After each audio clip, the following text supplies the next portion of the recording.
So I'm seeing people on social media blaming Israel for the mistreatment of the Gaza Strip on the days of coronavirus.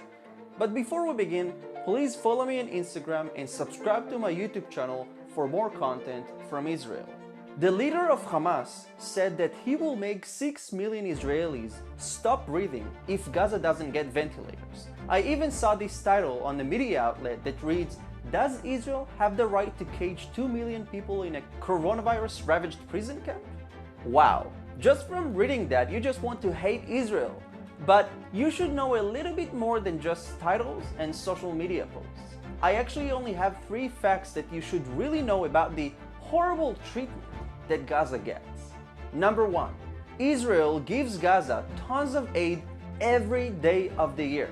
Not just during this pandemic, but every day. Hundreds of trucks are crossing the border from Israel into the Gaza Strip with medicine, food, and other humanitarian aid for the people in Gaza. Last week, Israel sent Gaza 88 tons of medical supplies in a total of over 1,000 trucks. And in the week before Passover, 464 tons of goods. Will the media ever report this? No, because it shows how good the Israeli are being. Number 2, people in Gaza are allowed to work in Israel if they like. All they need is to get a work permit and they are good to go. Many Palestinians choose to work in Israel because the salaries here are good and they are being treated very well by their Israeli employers. Imagine if an Israeli went to work in Gaza. He wouldn't survive not 1 minute alive. It just shows you who has blind hate in their hearts and who doesn't. And not only that, Palestinians from Gaza are coming to Israeli hospitals if they need medical treatment.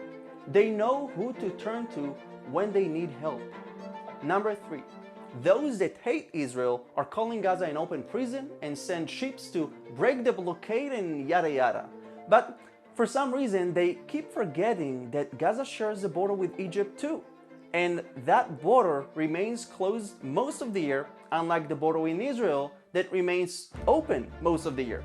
You'd be surprised, but Egypt is actually building a wall on the border with Gaza.